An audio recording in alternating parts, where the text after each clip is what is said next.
You are listening to the E2C Network, where the Auburn family speaks.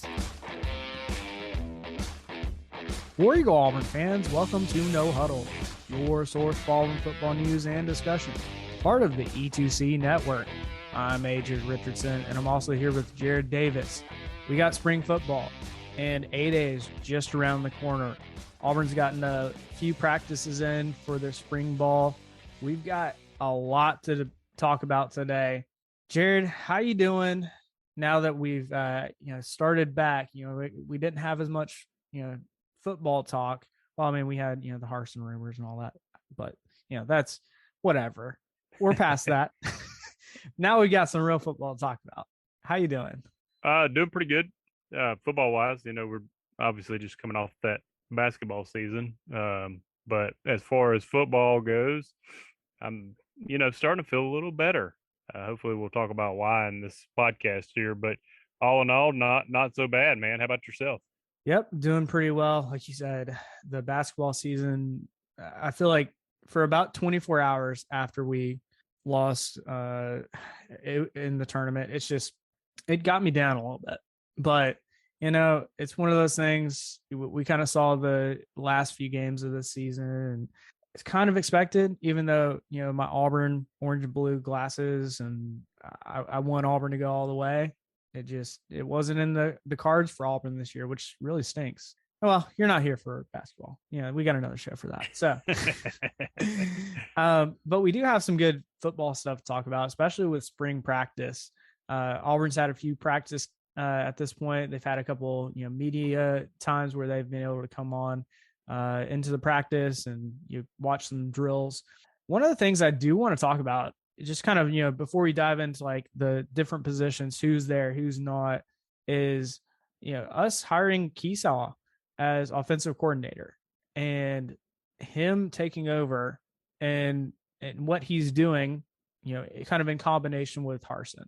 What's kind of your thoughts with where we're going with Keesaw and Harsin essentially kind of co-leading this offense?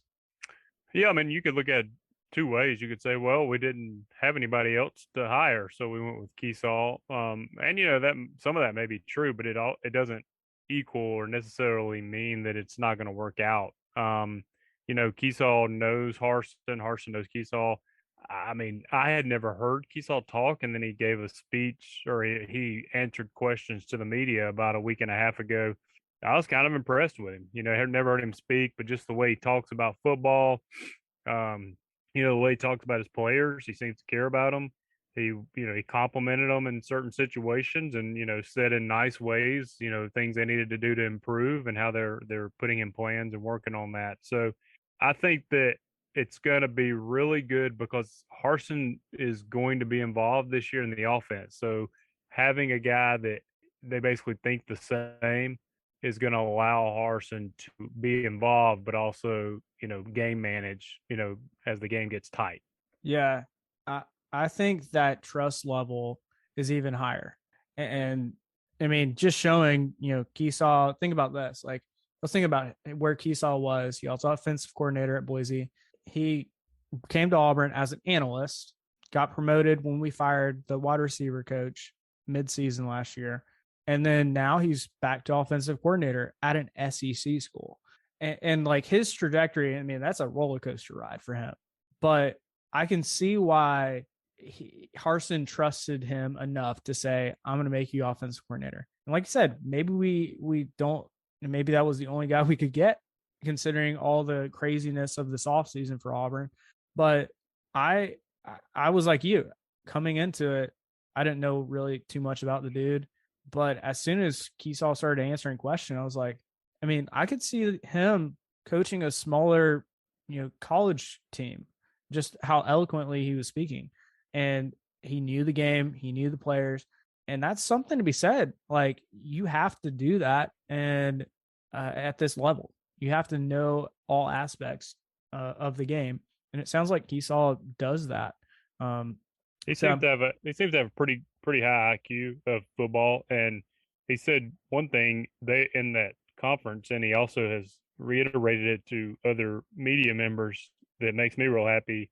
Every time they talk about what's going to be the focus of the offense, he keeps saying tank, and my goodness, weren't we hollering for that last year? So I what mean, I mean, you hate to like, look back because, looking back, you everybody was saying run the ball with Tank, and when it was working, and it just made you think about what Bobo's mentality on how we run an offense, and how Harsin, he recognizes Tank is a strength. We should use him, and I'm really hoping that the it sounds like the shift is happening. Both Keesaw and Bryan Harsin are on board with, we're going to give the load to the running backs. Really, the only concern I have with that is our run blocking wasn't that great last year. But if we can figure that part out, sure, let's rely on that run game all day, every day. but here's you are 100% right. It was not great, down per down, but with a player like Tank, you keep feeding him because it only takes one crease, right, to turn one into, like he did against Arkansas. That it wasn't great blocking on one of the runs, but he got it outside and went 40 yards, and we scored on that drive. So, and I like what they did in the bowl game. The Locked On podcast did a good one about how like it doesn't have to be handoffs. Just get him the ball. Yeah. If it's screen passes, if it's lining him up at receiver occasionally, doing whatever you got to do, but you have to make sure in clutch situations, you got to make sure your best players getting the ball. Right. And Tank is our best player. Well, and there were way too many times last year where we didn't go to our key players. And that, from an Auburn perspective, I'm just like, dude, Tank's our guy, or Kobe Hudson was our guy, and you're not, setting them up in a way that they're going to succeed and get that first down or get the touchdown, whatever we're doing. And I mean, this kind of takes it back to like maybe a step back. I think Harsin learned a lot from last year. I mean, there are plenty of times where you and I talked about last year, Harsin just made some, bad decisions, or Bobo made a bad decision and Harsin was okay with it. I mean, Harsin, ultimately, he's a head coach. He can override, what the offensive coordinator or defensive coordinator says. And, they allowed it. And so there's a point where I think Harsin's been there. And to me, like, thinking about Harsin, he's got a year of experience in the SEC. And to me, that's worth, 2, 3, maybe even 4 years of experience at Boise. He learned, he admitted it, he learned a lot. And it just makes me think, the decision making mid game is going to be something I'm going to be looking at this year to see if that changes. And you're already starting to see some of those changes in the way he's approaching spring practice and how he's, rewarding players for, a good workout, or dancing with players at practice, or, going out and playing paintball with the dudes and like dressing up in like this crazy camo military get up. I mean, like, all those things are kind of, the things we were hoping for. And I think Harsin is getting to a spot where I think he's, it's only like what, a month, 6 weeks ago from all that, rumors, investigation stuff. But he's moving forward. And I think we have to as well. Even if it's hard and we, want to think about what could have been with, the rumors and investigations. I think we should kind of, it's going to be hard, but I'm going to have to, consciously be moving forward with Harsin and hoping for the best with these guys. Yeah, I agree. I'm pleasantly surprised with, some of the things that Pierce Harson's doing.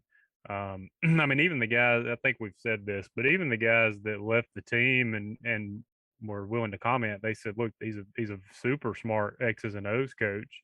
He just didn't relate to us. That's all relative. Everybody's situation's different.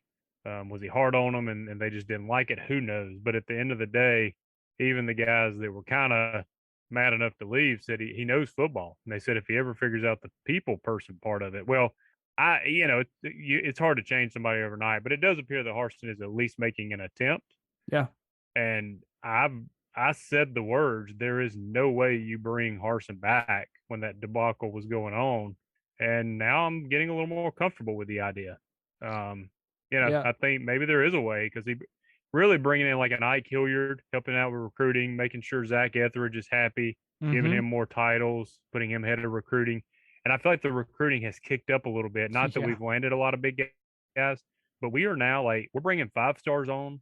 Ike Hilliard's got a guy from Miami who's a 5 star who currently right now is most likely leaning Miami, but he's already got him on campus and he's going to bring him back for an official visit. So I feel like we were just trying to find Harsin's guys last year, and this year we're trying to like go after the best players.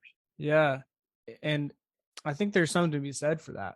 Like, well, even, Harsin's guys, his players, but I think now you're saying, hey, you can pull in some great talent. Maybe it doesn't fit exactly with Harsin, but, that's okay. Like, it doesn't have to be a perfect fit for a guy to come to a school. It just has to be good enough for, him and his parents to decide to come to Auburn. And I really do think that we're starting to see, like, I think of it kind of as a kind of a paper. Like, think back to grade school. We're seeing signs of in the first paragraph you see the the thesis statement, you see like a couple of the bullet points, but the meat of it is going to be in like the body text of a paper, and that's not going to come really until we start playing football. And the conclusion is going to be towards the end of the season. How did we actually do? How did Harsin change things over this last year?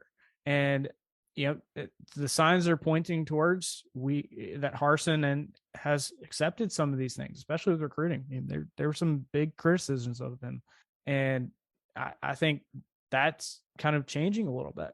But that's again, you don't a paper is not completely written in the first paragraph. You got to finish it. So Harsin's got to finish what he started to really get me completely on board with where this is going. Because I mean, even during all the rumors and investigation stuff, I was personally fine with keeping him, but at the same time, you're just thinking, man, this is going to be really tough. Like the uphill climb is going to be really tough for Harsin to win back, not only the players that were still on the team, but get new guys, get new recruits. I mean, the negative recruiting, I'm sure, that came from the rumors investigation were just really crazy. I mean, and now we have, some positive recruiting news. And, I expect a few more to start committing to Auburn. It's going to happen. And we're going to get some big guys, especially with having like a guy like Ike Hilliard that has such a great NFL experience, not only as a wide receiver, but as a NFL coach. So, Hey, Jay, I'm confused. Are you needing me to write a thesis and a 1,000-word essay? Is that what you're wanting me to? I got a little anxiety here. I thought I was out of college. Well, I got my red pen ready, like my English teacher. Brother, I did away with a lot. I killed a lot of red pens, man. When those things got graded, it was like the whole thing came back to me, and it was all red. Yeah. Nope. You got to fix this. You got to fix that. I feel that there's definitely my palms are sweaty right now just thinking about it. Yeah. Super anxious going back to school now. Yeah, definitely. All right, Jared, let's kind of shift a little bit into talking about spring practice. The players that are there, the players that are performing well. We've only had a handful of practices, but we're starting to get a little bit of a pecking order. Now, obviously, this is in March. The football season isn't next week. It's a few months from now. So take it with a grain of salt. But it is starting to show you kind of where guys are at.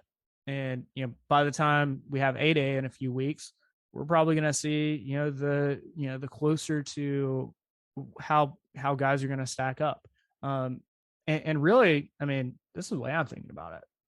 Jared, I would love to get your thoughts on, after spring, do you have an idea? Because after the spring practice and all, like, there's inevitably going to be guys that just decide to leave. Any predictions on how many guys you think will jump into the transfer portal after the spring practice? Just, hey, I'm going to be like, third string at best. Like, any idea on that? I think it's so tough to tell because it's uncharted. I mean, I know we've already gone through one round of this, but this will be the first time after spring ball. So I think it's hard to tell. I think Auburn lost a lot already. So maybe we're less than other schools. Maybe a lot of these kids hung around to see what would happen. I mean, I just keep thinking of Georgia. I mean, Georgia's only lost like 6 or 7. I just can't imagine that staying the same. I mean, they got too many 5 stars on that team that want to play. So, we're probably sitting at 17, 18. They're at like 7. So maybe they come closer to us. But I think at the end of the day, you don't want to lose depth. But the main thing is you don't want to lose starters. If you lose starters, that's a sign that, okay, things are going wrong. Maybe things have not been fixed. If you're losing a third string player, that is bad for depth. And I'm not making light of it, but that's the new setup. You're going to lose third string players. Yeah. I would say if we lose more than 5, I'd be a little concerned unless we bring in, those 5 to replace them. Yeah. I think it is the new normal of the transfer portal, and we have to kind of be okay with it. With, mid-season, it's kind of like free agency and other professional sports. It happens. There's a lot of shifting that goes on, and the way Auburn can, be, net positive on this is you have, more talent coming in than you lost. I think it's just inevitable you're going to lose some people, and we're just going to be okay with that in a few weeks when we start hearing, oh, that person's transferring out, that person isn't playing football anymore, whatever it is. Like that's the kind of stuff that we got to be okay with. I think what you're going to see a lot more of, and it's going to be 2 reasons. Number one, out of necessity. Number 2, if kids aren't happy, they're gone the next year. I think you're going to start seeing a lot more freshmen play. Mm-hmm. So, you're going to have to, and that's question marks, but you're going to have to rely on, like, we got some freshman receivers coming in. I think you're pretty high on, or he may already be on the team. Was it Jay Fair? Is that who you were high on? Yeah, he's on our team now, but yeah, he's a freshman. I think we got a Tony Fair maybe coming in too, the true freshman then. So that's maybe what I was thinking about. Tony was our big guy from UAB last year. Very similar. I mean, same last name. Well, my goodness, we got some receiver coming in that's a very similar name, but like players like that, or a Camden Brown, who's a big body guy, receiver. Yeah. So we're going to see a lot of freshmen play, and probably going to see that on the defensive side. You're going to see JUCO plug-in plays. We got, the number 1 cornerback, number 1 DB, number 1 defensive lineman from JUCO. I mean, if you think about it, not to go back to basketball long, but most of our team was portal guys, and it's probably going to be that way next year. That's now starting in football. Yeah. And as well, I mean, as far as like football kind of goes, when you are trying to build up your team, I think, the in football, the class that you get for the recruiting is probably your main guys. And they probably won't, even when you bring them in, it's going to be a year, 2, 3 years before like you really start seeing the fruits of that. But sometimes these transfers can almost be like an immediate, depth piece. Or, last year we had like guys like Demetrius Robertson come from Georgia as a wide receiver. I think he was an immediate kind of impact player for us, even though he didn't have the best of, performances at Auburn. It's still, guys like that we can go out and get. And, even between the time spring practice finishes up and before you have fall practice, you can, get a few guys in kind of your needed positions, which, I mean, we can start out with one of our most needed positions is wide receiver. And, if you look at it, I think we're kind of, I think it was around like 5 or 6 guys on a scholarship for wide receivers, which is really low.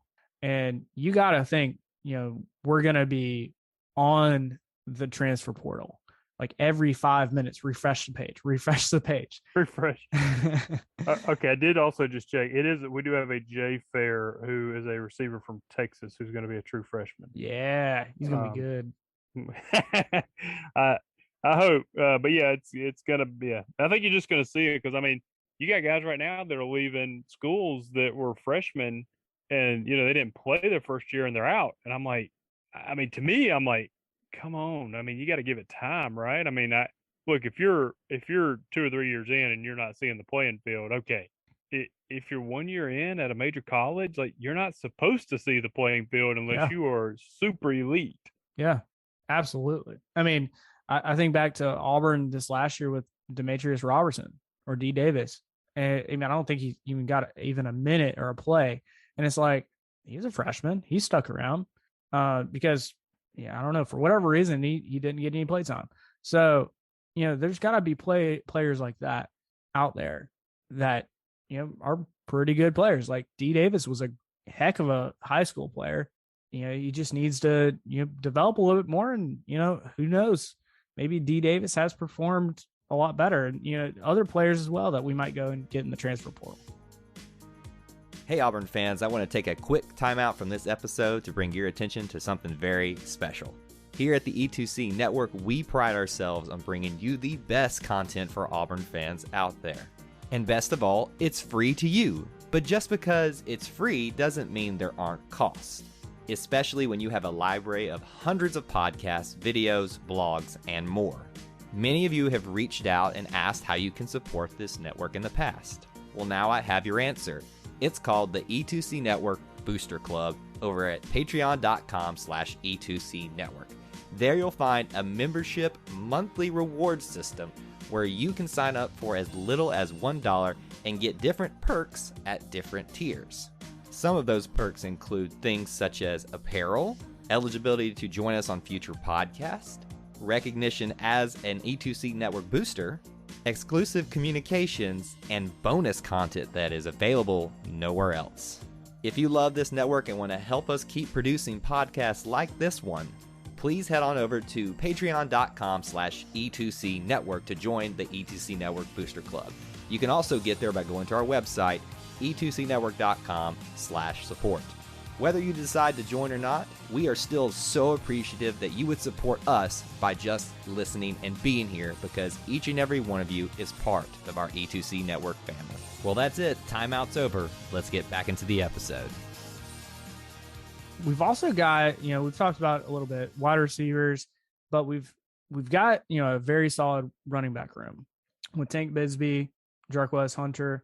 We got a sophomore, Jordan Ingram. He's kind of sounds like he'll be a kind of second stringer.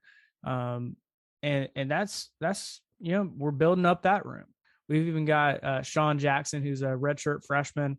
He's 5'8", and he looks like a bowling ball, just like Sean Shivers. And I'm like, I really hope we use him, just because I loved when Sean Shivers came out and just like busted some heads. Like and it looks like Sean Jackson could do that. So maybe kind of a dark horse kind of person out there in the running back room that might actually get some good play time. The big topic, Jared, quarterbacks. Where are you kind of sitting right now with quarterbacks? Because right now we don't have Zach Calzada. He had an injury to his non-throwing shoulder, so he won't be able to practice. He'd still be able to, go through the mental reps and, go through, film sessions, that kind of stuff, but not actually practicing and throwing passes and running through plays. Where are you kind of feeling the quarterback rooms at this point? I'm going to shake things up here. I'm going to make some people mad, potentially the Demetrius Davis fans. I think that's done. I think Robbie Ashford is everything Demetrius Davis is, but bigger with a better arm. So I think if you go I think if you're thinking athletic quarterback, you're going Robbie Ashford. I'll be honest with you, it's a gut feeling. I think your starter is Zach Calzada or Robbie Ashford, and I got no data on that. That's my gut. I think it's going to be one of those two guys. So I think when I'm thinking about Zach Calzada, he has good experience from playing, most of the year at Texas A&M last year. Robbie Ashford, he was a good high school quarterback. And Demetrius Robertson, very talented in and of itself. And then we got TJ Finley, who, had to take over because of Bo, and, even, saved us a game when he came in. But I think the issue and maybe where, I don't know, see if this lines up with kind of what you're kind of going with. I think TJ Finley is very talented, but can be inconsistent. And I think that's where Zach Calzada may be able to, if he's just that much more consistent, edge him out, or, Robbie Ashford kind of do the same thing. Because it sounds like both Zach Calzada and Robbie Ashford are kind of right behind TJ Finley. And it's still in spring practice right now. So, who knows?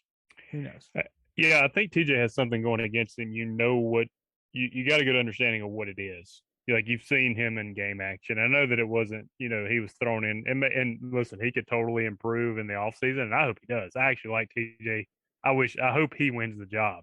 Yeah. Well, and So, he's a very well-spoken dude. Like, yeah, again, super humble guy, very well spoken, like him a lot. And, he has a cannon of an arm. He's probably got the best arm on the team. And when he's accurate, he's accurate. Like, ain't nobody going to pick that off. It's going to make it to the receiver. The problem with him is he does not go through progressions, and he's not always accurate. And if you look at Calzada goes through progressions. He does not probably have as strong as arm as TJ, but he goes through progressions and will move the pocket to keep things going. And while I know TJ did that in the Georgia State game, he saved our, on that. That went away. Like it was not happening much as he got into SEC play. Mm-hmm. So I think that was one of the things I had promised with him was he felt like he had pocket presence in that one game, and I don't know that he did moving forward. So I literally saw video of all the quarterbacks except Calzada. They were doing these rollouts, throwing into this, netting with a very small hole. It's one drill, but I've read some reports as well of what people are seeing on what they can actually say. And the two best throws were TJ Finley and Robbie Ashford. Nobody else was hitting that hole. But we know TJ can do that. Like he's got that cannon, he can hit that, but he's inconsistent. So I'm like, all right, well, what can Robbie do? Yeah. Given the, I don't know what's going to happen. It's wide open. I would lean Calzada and then Robbie too, but I think it's going to be one of those two as the starting quarterback. Yeah. If I had to place a bet right now, I would say it's Zach Calzada, but I could also see Robbie Ashford just because Robbie Ashford actually gets to go through spring game. So like I'd say 60%. Well, here, let me do this. 50% Zach Calzada, 30% Robbie Ashford, 10% Demetrius Davis, 10% TJ Finley. I think that adds up to 100, hopefully. Dude, you got me writing thesis and adding, so I'm out. Woo! We're going back to grade school. I can't do that. It is not going to be Caleb Williams. I will say that. Yeah. That was the Caleb Williams watch forever. He will not be our quarterback. But that's the guy that wound up transferring from Oklahoma to USC. But the talk was, is Caleb coming to Auburn? And I hate it for Demetrius Davis because that guy stuck through. I mean, he signed with us when we didn't have a coach. Yeah. He stuck with us. He didn't get playing time. He didn't get to play in a bowl game. I think he's a hard worker. His throws were off, man, on that video clip, on the rollouts, like not close. Yeah. So, and that's one clip. That was 3 throws I saw of his. Yep. And I don't hope the worst for anybody.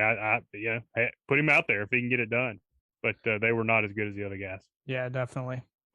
Before we kind of move on to defense, I do want to mention that John Samuel Schenker is on the team for his 17th year, and it feels like he's been on the team longer than Will Hastings, which is crazy. And is he tenured? He's scraping in that. Him. Yeah, he's scraping in the retirement check at this point. Like, goodness, dude. Yeah. But hey, love to have him. Joking aside, he'll be a steady rock, especially with our young wide receivers besides Shedrick Jackson.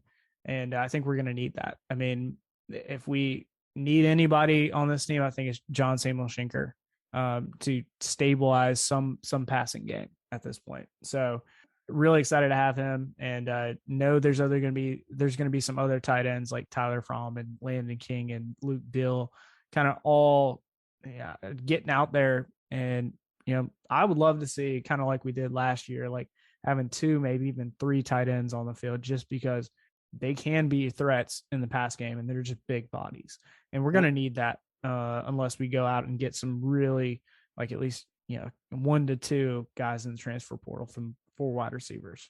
They're going to list Landon King as a tight end, but he's going to see the field. I mean, usually your third string tight end does not. He is. I mean, he's going to line up and slot. I mean, he proved last year he's too big of an asset not to have on the field. Yeah, I mean, I'm just thinking back to the Iron Bowl. I mean, dude can catch. He made that one-handed catch and the 2-point conversion. Yeah, like that was like, what? He came out of flying out of it. It's like Superman. Like, I was like, where are you throwing it to, TJ? Yeah. And then boom, he flies out of nowhere and grabs it. Yeah, that's crazy. All right, let's talk a little bit about defense here. So, defensive coordinator Jeff Schmedding. I mean, we've talked about this before. Players seem to really like him. He was on staff last year, and there was definitely some positive affirmations of like, this dude is ready to go, and the players like playing under Jeff. So I have some really for our defense, kind of really good feelings about this. We've got for the front seven, some great experience coming back with Derek Hall, Owen Papo, Colby Wooden. I mean, like, those are the type of guys that I think we're gonna have some pretty good times with them. They're gonna be able to get into the backfield like Eku Leota and Derek Hall did throughout the whole season, and maybe even better this year, because I mean, it sounds like they're kind of even getting to that next level. I mean, Derek Hall has gotten so much high praise. I mean, shocker. Never. He's playing. Yeah, right. Who's Derek Hall? I don't know. But I think he's going to be kind of our. I'm trying to think back. Like, we've had so many, like Deshaun Davis from a few years back. Yeah. Like, he's going to be that guy that on defense is just going to be there and going to be a presence. So he's going to be a good leader, man. I think he's going to be a really good leader. So, I mean, great attitude, hard worker, super good talent. Him and is it Colby Wooden? Is that the lineman? I know we got his brother now. Caleb, I think, is his brother. Yep, Colby's linebacker. Yep. Yeah, there's, we almost lost Colby. I mean, there was rumors he technically was actually already in the portal. They put it, essentially, they don't announce it. They put it in, and then 2 days later they announced. Well, there was people saying he's in, but it never got officially announced. We were able to talk to him and retain him, and that's huge. Because that I think defensive line starting wise is going to be pretty massive. I think it's going to be a really good starting line. It's just going to be filling those holes in the. I mean, it's hard to lose a Kobe McLean. Yeah. Ricochet Rabbit, and I mean, Owen Papo, he missed almost an entire year. So he's got the talent. He's more talented than any linebacker we've probably ever recruited at Auburn. But can he, what's he going to do with that? So I will say Schmedding, and I think I've said this before, and it was the tone of Jacoby McLean, but I heard him speaking in an interview, and like, he really perked up with Schmedding when they talked about, because that was his coach last year, linebacker coach. And so it didn't look good losing Mason, but I think that was a little more strategic. I think it was always, hey, Schmedding's going to take this job over because he's a really talented young coach. I don't think it was like the offense. The offense was not by design. That was a disaster, what happened with how all that went down. But I think this one was a little more by design, maybe not as quick, but I'm not worried about Schmedding. I think we're going to be in good hands. I think the defense is going to be okay. As my ultimate, I rambled for like 12 minutes to say I think we're okay with Schmedding. Yeah, I'm. The more I'm thinking about it, the more it's making me feel better about our defense. Because not only do our players, we only lost, in my mind, Jacoby McLean, Chandler Wooten, Roger McCreary, Smoke Monday. Maybe I'm missing, Tony Fair. He played defensive line for us too. But besides that, I mean, like, we've got a good number of guys coming back, and we even have like a guy like Eugene Asante. I don't know how to say that, but he's from North Carolina, and looks like he's going to be probably a starter, kind of with Owen Papo. Yeah, he didn't have crazy numbers at North Carolina. I mean, he had some sack numbers. I think he was kind of a big play kind of guy, but he was a 4-star. I mean, he's a 4-star coming out of high school, so he's got talent. So yeah, and you bring in Jeffrey Emba, who's the top defensive lineman in JUCO. You bring in that. What was it? Something Jones from Oregon, that transfer guy who's a big body. So we lost. I know people are like, hey, well, we lost JJ Pegues, which we did. We lost a couple other guys as well, but I think it was a big loss for Pegues because of the upside. But I think we are bringing in guys who we already know more about on the D line. Like Pegues, we think he was going to be really good. I think with Emba and that Jones guy from Oregon, like, we already have film on them playing that position more and know they're going to be good. Right. And that's a good point. Even though I love some, JJ Pegues, but it was taking some time, and that's to be expected, going from, he was literally taking, wildcat snaps to playing defensive line. Those are two completely separate things to be doing. and for him to, transition to that takes some time. So, it's not too worrying to me. Well, and here's another key real quick. And kudos to him. He put in the work and the effort. He don't want to be doing that, I don't think. I think Ole Miss has promised him he's going to be playing offense. And I could be totally wrong, but that is not a Harsin issue. Now, he may not get along with Harsin, but if he wants to play offense and there's a Power 5 school saying come play offense, I mean, there's nothing you can do about that. Yeah. Right? So yeah, I mean, that was a tough loss, but I don't think that was a symbol of, oh, everything's falling apart, Yeah. Well, I remember when he switched over, it sounded like it was kind of reluctant anyways, because he's thinking towards the future. He's like, if I want to go to the NFL, like my best shot is probably going as a defensive lineman, but it didn't sound like he really wanted to, even though it sounded like he jumped in feet first with it. But our D-line coach basically told him, hey, if you want to make money in the NFL, come play on my side of the ball. Yeah. And he convinced him to do it. But his heart's on offense. And, I mean, hey, let the kid do what he wants to do, I mean, that's what he wants to play. Let him play it. Yeah. So, I mean, I think overall I'm at a good spot with the defense. And, I mean, even our secondary, we haven't talked too much about them, but we've got guys like Donovan Kaufman, Austin Asbury, Jalen Simpson, who's probably one of my favorite players. And when he got healthy towards the end of last year, started to show how good he could actually be. And if he can stay healthy, I think sky's the limit with him. He could be the next Roger McCreary. You can name all, Noah Ebionagini, like great secondary players for Auburn. I think he can be that. And so, I mean, we've even got like guys like Nehemiah Pritchett and Rote Torrance. Like, these are guys that have good experience and that got to play last year for our secondary. And we should be able to rotate some guys in. And I think besides really in my mind, the quarterback competition, I think the cornerback room, that play on defense, that's going to be a huge competition because there's like 5, 6, 7 guys trying to get, a handful of positions. And that's going to be tough for them. So excited to see how that kind of shakes out. All right, Jared, any other final thoughts about, where we're at with spring practice and, kind of the progression of all this, craziness with Harsin? I mean, it's funny how time heals most things. I mean, I've kind of forgotten about it, honestly. I mean, in the moment, I was like, will Auburn ever have a football game again? Or is the program crumbling? Do we just shut it down? And now I'm back to like, okay, and I think that's just a microcosm of social media. Like things got bad, no doubt. I mean, it was bad, but we don't even know. We don't really even know if there was ever even talk of him being fired by the university. It could have simply just been, listen, we've had some things said, we're investigating it, but I mean, we already had him fired and replaced with, Jeff Grimes. I mean, there was already coaches that were taking the job, and I don't know that it ever truly got that bad. But at the end of the day, we've moved past that.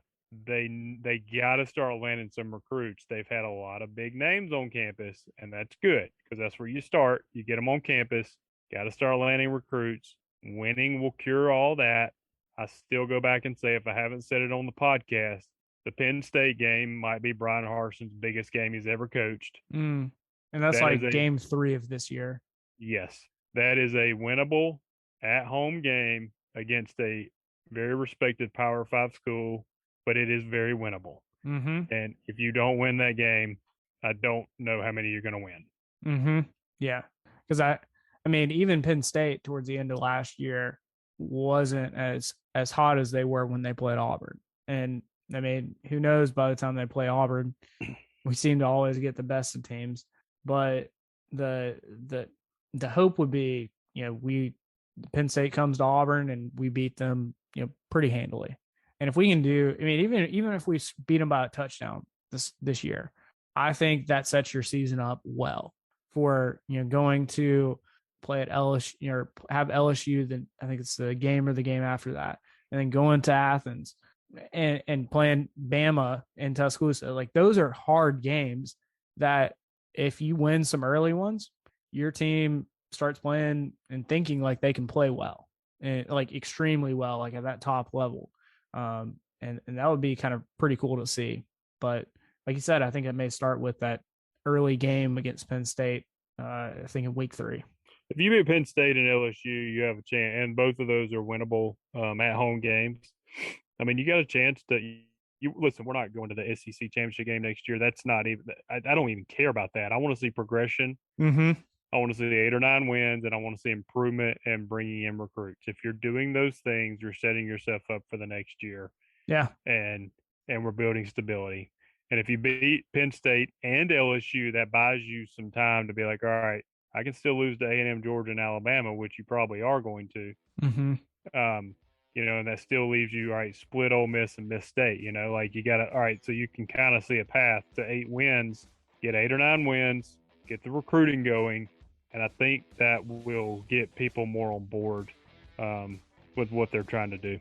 Yeah, definitely. I mean, like you said, winning is going to cure all, and if you can win early, after all the investigations and rumors and just players leaving, that's something that Harsin can point to and say, despite all of the the deck stacked against me, I still was able to get wins. And Harsin could go back and say, just imagine if you were with me the whole time, and see how much success we could have. Yeah, and I'll be quiet after this, but AJ, we all talk about, man, I'd rather gotten blown out. I hate losing a close one. Well, we all say that when the game's over, but when you sit back and think about it, no, because that's a sign that you're that close. I mean, we almost won every game we lost. The Georgia game was the biggie, and honestly, up until half, and we make a few more catches, that's a different ball game. So, it wasn't like, okay, we're not even close. No, we were close. We needed a few better offensive calls. We needed a few more run blocks. So, there's signs there that this could be turned around, but you got to go do it. You can't. It can't be the same combo next year. Yeah. Oh, absolutely. All right, Jerry. Before we get out of here, how can the people stay in touch with you? You can just find me on Facebook under my name, Jared Davis. Yep. And you can find me on Twitter at AJAY_. It's always great to be an Auburn Tiger and War Eagle. War Eagle. Thank you for tuning in to today's episode on the E2C Network. On your way out, I want to remind you to stop by e2cnetwork.com. It's your one-stop shop for all our content across our podcast, YouTube channel, and much more. To stay up to date with us, make sure you're following social media accounts such as Facebook, Twitter, and Instagram. While our content here may always be Auburn sports heavy, if it's orange and blue, it's what we do. War Eagle.